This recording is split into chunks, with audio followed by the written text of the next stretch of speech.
¿Padeces tú el síndrome del impostor narcisista? Iniciemos.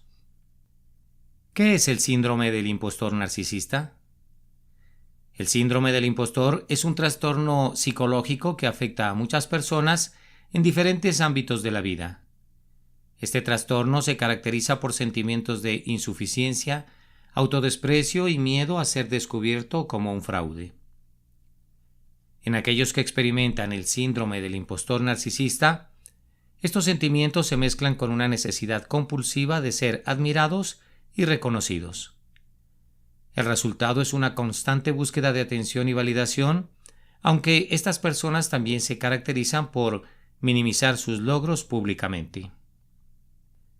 Es común que todos experimentemos el síndrome del impostor en cierta medida, especialmente cuando enfrentamos nuevas situaciones o desafíos, pues es normal sentir que no somos tan competentes ni merecedores de nuestros éxitos como los demás piensan, y así preocuparnos por cómo podrían reaccionar los demás si se expone nuestro, entre comillas, verdadero nivel de habilidad. Sin embargo, aquellos que experimentan el síndrome del impostor narcisista con frecuencia son propensos a sentir constantemente sentimientos de vergüenza, depresión e incluso ideación suicida, pero participando al mismo tiempo en estrategias narcisistas, lo cual puede mejorar su rendimiento a costa de los que están a su alrededor. Por ejemplo, en el trabajo recargando labores a otros, o en la universidad dejando las tareas a otras personas en un grupo de estudios. En síntesis, este trastorno psicológico hace que una persona experimente sentimientos de insuficiencia y miedo a ser descubierta como un fraude, mientras que también tiene una necesidad compulsiva de ser admirada y reconocida. Las dos caras del narcisismo. Los psicólogos han establecido que existen dos caras del narcisismo, una abierta y otra más oculta. La mayoría estamos familiarizados con el narcisista grandioso, cuyo comportamiento ruidoso, arrogante y demandante de atención es inconfundible. Sin embargo, hay una manifestación más tranquila del narcisismo, caracterizada por una sensibilidad extrema a las ofensas y una profunda vergüenza por las fantasías grandiosas que llevan estas personas en su interior. A menudo se le conoce a estos como el narcisista vulnerable o hipervigilante. El narcisismo vulnerable se caracteriza por una autoestima altamente frágil, sentimientos constantes de vergüenza, ocultación de sí mismo, evitación de comentarios, rabia cuando hay críticas, fantasías grandiosas de validación y desconfianza de las buenas intenciones de los demás. Pero tanto el narcisismo grandioso como el vulnerable comparten un núcleo común de rasgos, que incluyen un enfoque excesivo en uno mismo, la arrogancia, la hostilidad interpersonal y las fantasías grandiosas. De hecho, aquellos que muestran características de narcisismo vulnerable muy a menudo sorprenden a los demás mucho más que los narcisistas grandiosos. Al respecto, se puede describir al narcisismo grandioso como, entre comillas, la cara feliz del narcisismo, y es que, a diferencia del narcisismo vulnerable, el grandioso se asocia con niveles más altos de satisfacción con la vida. Es decir, aunque la persona con un alto grado de narcisismo grandioso puede hacer muy infelices a los demás, al tiempo parece estar bastante satisfecha con su propia vida.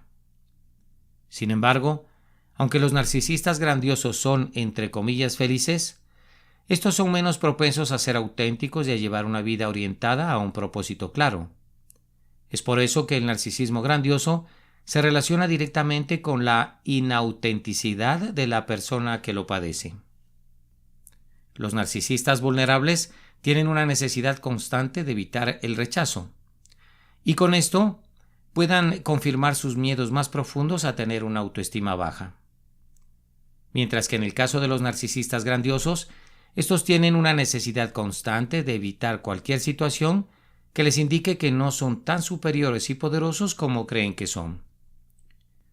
Si bien la extrema asertividad del narcisismo grandioso puede proporcionar un factor de protección contra niveles bajos de felicidad, ni aquellos que tienen un alto nivel de narcisismo vulnerable ni los de narcisismo grandioso son personas auténticas, pues ambos están constantemente adaptando su comportamiento para engañar las percepciones de los demás. Como resultado, ambos podemos decir que echan a perder su alma. De el síndrome del impostor a la autenticidad. Esta inautenticidad y autoadaptación podrían definirse como una especie de, entre comillas, pacto con el diablo, argumentando aquí que el abandono de uno mismo se corresponde con la idea de la venta del alma. Desafortunadamente, al respecto, muchas personas sufren del síndrome del impostor extremo, evitando así con frecuencia la plena expresión de sí mismos, porque en su interior están aterrorizados de cómo serán percibidos por los demás si expresan quiénes son originalmente. Esta preocupación por la autopresentación del narcisista obviamente tiene una variedad de consecuencias perjudiciales para él mismo a lo largo y ancho de su complicada vida.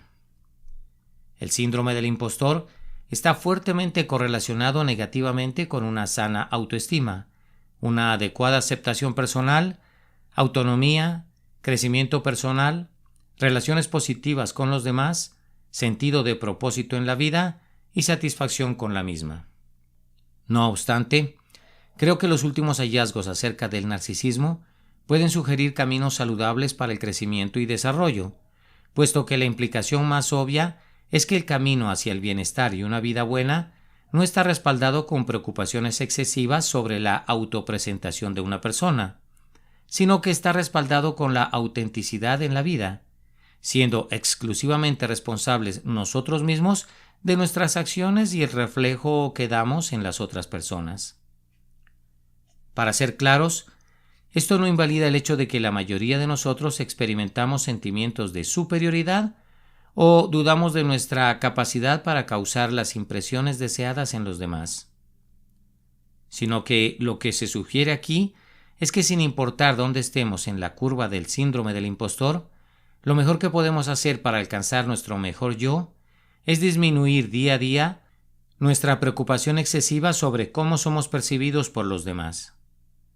Para finalizar, quisiera decirte que no te preocupes por si en alguna ocasión fuiste un impostor o una impostora, pues todos nos sentimos poco capacitados muchas veces y recurrimos a esta técnica, sino que más bien preocúpate por ser auténtico o auténtica en tu vida, pues de hecho, esto es algo que los narcisistas han abandonado por completo.